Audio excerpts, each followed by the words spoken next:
Hello friends, welcome back to my channel. My name is Jenna if you are new here, and I am so excited that we've now made it to this video, to the third trimester recap. It feels like this pregnancy journey has just flown by. I cannot believe that we're almost at 39 weeks. Today, as of the day I'm recording this, it is October 10th and I am 38 weeks and 5 days pregnant.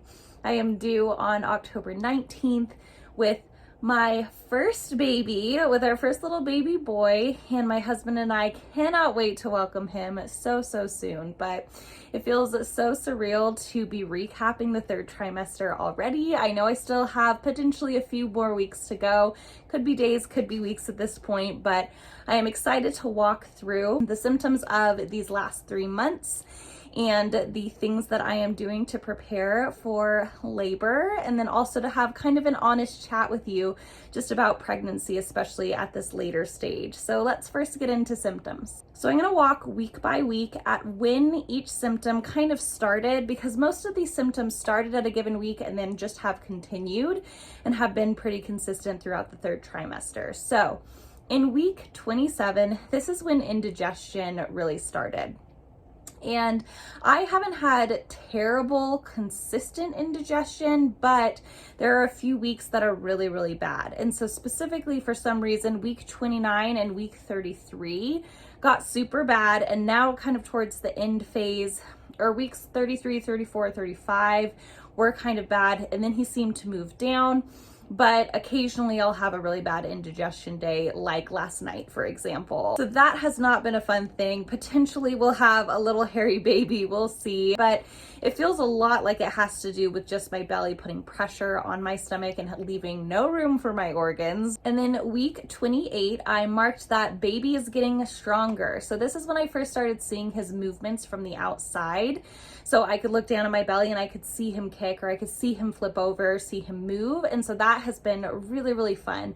I haven't seen like some moms do where they can see like a hand or a foot pressed up against their belly. And I think it's because probably that my placenta is actually on the front of my belly. So there is an extra layer that is between me and baby. So I can't see it as in depth as some other moms are able to when their placenta is on the back side of their uterus. So that is a really interesting thing, just the anterior posterior placenta difference. And week 28 is actually when I first started feeling him hiccup in the womb, and it was so cute, and it's still really funny when he gets the hiccups. And then week 29 is when I first started noticing stretch marks on my body. And for some reason, I guess everyone's body is different, but the first place I noticed them was actually on my booty. And I have tons of stretch marks on my booty. So that is just kind of where they found their home. And I didn't get any belly stretch marks until the last, I'd say, 2 weeks or so. The last 2 weeks or so, they have sprouted up on my low belly, but it was just on the booty for a little bit. And I am still in the mental process of embracing those stretch marks just as signs of love, of sacrifice, of what your body is doing. And then week 30 is when pelvic discomfort kind of started. And I think this just started happening as he started getting heavier and he started moving down a little bit more. My pelvis would just get really uncomfortable. It would kind of feel out of place. I would have to, if I got into certain like reclined positions that I know you're not ideally supposed to sit in, then it would just make my pelvis feel a little funky. And so my birth ball has been a game changer when it comes to that. I'll just sit on it, do a few rotations in a circle, a few figure eights, and then it feels like it kind of realigns me. So that started around week 30. And some days are worse than others. Week 31 is when I started noticing some slight swelling. I haven't had any extreme swelling, but it's just consistent everywhere. My wedding ring got too tight to wear on my finger, so I got a little temporary stand-in that is a half size up, and so this one fits me really well. So I only had to go up by a half size in order to make sure that my wedding ring didn't get stuck. But then my feet was swelling slightly, nothing crazy to where I had to go up in a shoe size. I know some women do. I haven't had to yet, but some of my shoes do feel snug. And then I have noticed a lot of swelling in my face. Like my face just in general, it is a really, really puffy and really swollen around just like cheeks and jawline area. That has been just kind of a third trimester. Like, okay, like we're really transforming our face, aren't we? Week 32 and 33, I was writing down that I was getting a lot of right side round ligament pain. So baby really prefers my right side, so that could be the cause of it too. I have a little bit more stretch marks present on the right side of my belly, but he loves the right side. He, almost every appointment nowadays that I go to, that's where he is. He's head down and he's on the right. And so he loves that side, and that was kind of 32, 33 weeks was causing a lot of round ligament pain on that side. I would just press on it really, really gently like my chiropractor would in order to relieve some of that tension, and that would really help. So just really like lightly massage / press on it in order to help release that round ligament right there. Week 34 is when I started really noticing some belly tightness. And this will pop up, and thankfully it will depend on the day. It's not an everyday kind of thing, but there will be certain days where I will feel so tight, like my skin's tight, organs are tight. It feels like nothing more can stretch. And then somehow the next day, your body adjusts. And so if you can just make it through a day or two of feeling really tight and uncomfortable, you should adjust. And that is definitely what I have found to be true, especially week 34 on. There's been such tightness in my belly, but then in a few days it will feel very comfortable, like this is the new norm. Around week 35 is when I started experiencing a lot of belly cramping. Now this feels a lot like PMS. There were times I would be working, or I would even be going to bed, and I would have kind of a subconscious thought, oh, it feels like I'm gonna start my period soon. And then I realized, okay, wait, I'm pregnant. I'm not gonna start my period soon. But that's exactly what it feels like, is just some really dull period cramps. A lot more mellow than I would normally get period cramps. So it's not painful by any means, it's just uncomfortable. So lots of cramping in the lower belly, lots of cramping in the lower back as well when that lower belly cramping is happening. Week 36, my digestion has been really off, and it's kind of been off since then.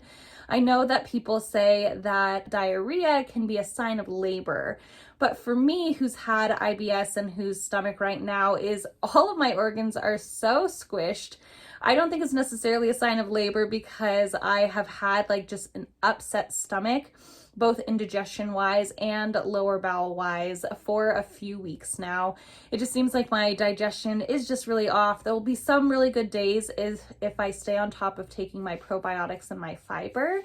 Then it seems like things will kind of settle and be okay, but my stomach and digestion has just been really off since week 36. Then week 37, I marked that I was experiencing some lightning crotch situation. That is a super fun pregnancy symptom. It hasn't been as sudden as I feel like, or as jarring as a lot of women experience, but almost I would describe kind of a pressure or tingling. Those are the cervical changes I can kind of feel that are happening, and they'll be really sudden or sharp all of a sudden as he's putting pressure there. So I can definitely actively feel that happening. I didn't know that that would be something that I would actively feel, but I can definitely feel it happening. Week 38 is when my bladder really turned into like a pea-sized bladder. I have to pee constantly, and I feel like it's just his pressure. Once I stand up, okay, I have to pee. It doesn't matter how much is in my bladder. It just feels like I need to empty it constantly. So I would say that this is way, way worse than first trimester pee urges, because those are more hormonal. Whereas third trimester, it more has to do with your baby's position. So that has been really hard. I've definitely had to get up multiple times per night to use the bathroom, and I use the bathroom so actively. And then I would also say, although I'm not sure because it is my first pregnancy, but this past weekend, my dog and my husband and I, we went on a hike. I wouldn't necessarily even call it a hike. It's more like a walk, or like a leisurely stroll in the Sierras. It was super scenic, really beautiful, such perfect weather the day that we went. And there was some moments I would just feel as though my belly got really, really tight, and then it would kind of release. And that happened, I think, 3 or 4 times on that walk. And I'm realizing now, looking back, I think those were Braxton Hicks. is my belly was tightening and then releasing. I am not positive though, but definitely there has been changes like that happening ever since week 36. Is I might get up from a position or put pressure on my belly and there will be a tightness or a contraction. So those are all the symptoms. I imagine the next few weeks I will just continue feeling the joys of needing to pee super often, getting indigestion occasionally, having my digestion be a bit off, and then trying to read into signs of, cramping and contractions and stuff like that. So that is kind of what I'm expecting from week 39, 40, and potentially 41, 42. We will see. We're letting baby determine his timing, his birthday, so we'll see how long it takes him to get here. So with all of that said, I want to go into what I am doing right now to prepare for labor. So I am doing a home birth, so there are things I'm doing to also prepare the home as well for the birth experience that I am going to be having very soon. So first, let's start with preparing the mind. So when it comes to preparing the mind for labor, one of the biggest, most helpful things that I have done this pregnancy is taking an online birth course. The birth course that I have been taking is called Built to Birth, and it's by doula and childbirth educator Bridget Tyler. That course has been so informative, so helpful, and I've really just gleaned a lot of information from her. I finished the birth portion of it, but I am starting the postpartum portion of it. It has been so helpful. Her resources in there, just from the, pamphlets and worksheets that she provides and grocery lists, all of that is so good. I wish I would have started it actually a little bit earlier, because I started her course, I want to say around week 34, but I think it's something you could benefit from a lot earlier in the pregnancy, because then you can use that to help make decisions, especially the section she has on choosing your care team or your provider. That is kind of like a really early pregnancy decision that you might make. So I think it would benefit any expecting mom to take the course really early on in their pregnancy with her, because you can only, gain more information from her. Another way that I am preparing my mind for birth is through reading Natural Childbirth the Bradley Way with my husband. And this book and their methods are a little bit old school. I'm trying to look past that as we read together, but I think it's been a really cool way to incorporate your husband and your partner in the birthing process, and realizing it's something that the two of you are able to do together. Again, some of the language is a little bit goofy. I don't like some of the scripted things that they have in there, but it has been a good practice to get us communicating and talking about labor together. Another way that I've been preparing my mind is by feeding it with a lot of positive birth stories, specifically from the podcast called the Happy Home Birth Podcast. That has been so helpful, hearing so many different variations of how home births can go based on different stories, different moms, even from the same mom who has had multiple home birth stories.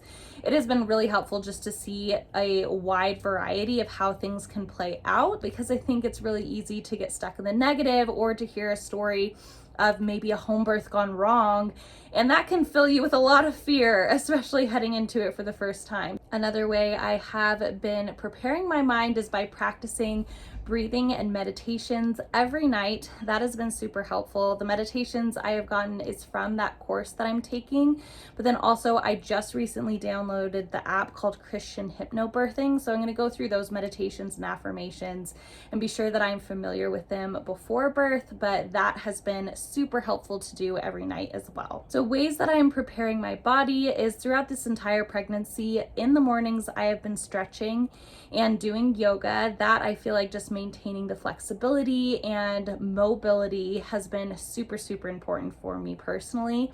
Also, having that birth ball, I will link that down below, because that has been so helpful, especially in this third trimester, to try to stay comfy. Also, I have been doing perineal massage once a week for 10 minutes.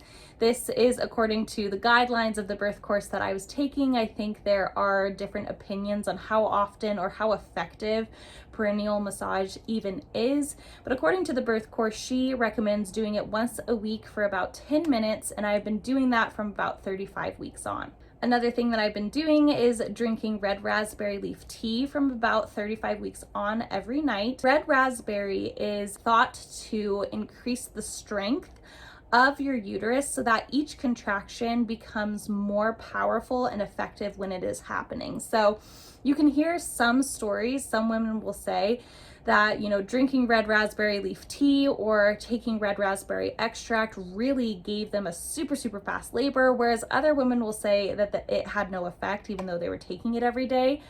So it just kind of depends. I think, you know, if anything were to help a faster, speedier, more efficient and effective labor, might as well take it, because worst case, it does nothing. And then another thing I've been doing to prepare my body is going to a prenatal chiropractor throughout my whole pregnancy. And this has been so helpful for aligning my pelvis.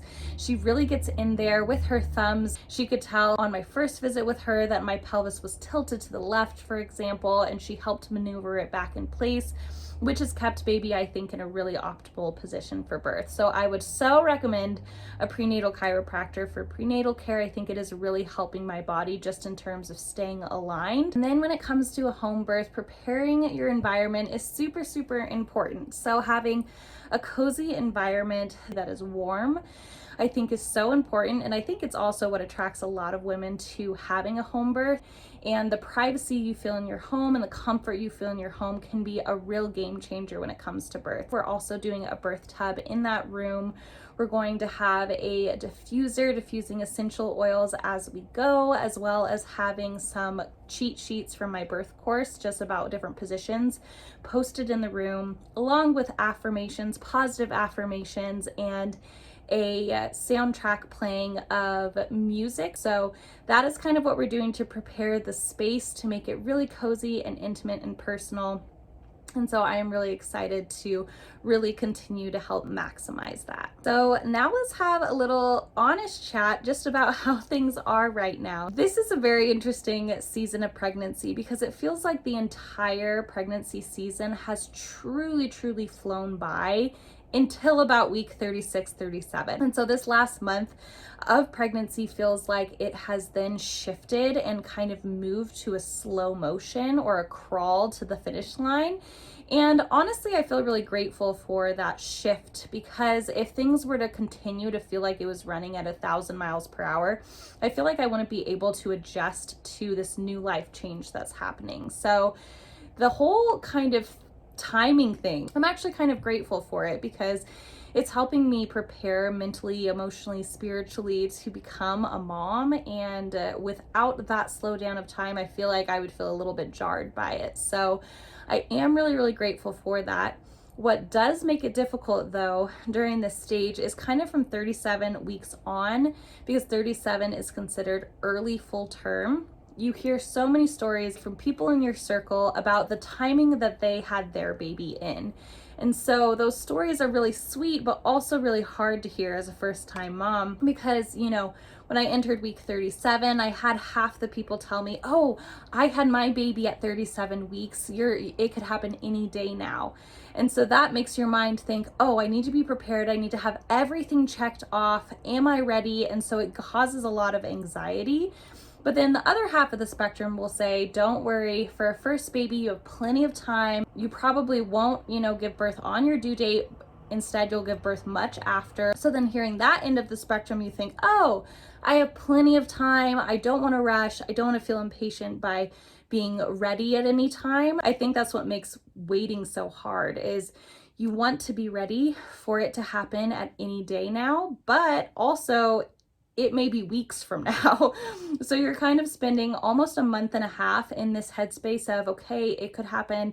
I want to be prepared, and you're looking for signs, but then you're also trying not to be too anxious. But right now, I'm almost 39 weeks. I feel really kind of content and happy to just be doing life in kind of this slowed down pace. So we'll see how things continue to progress for this last little waiting period. Well, I just want to thank you so much for watching this video. I am so happy that you did. If you liked it, please remember to give it a little thumbs up.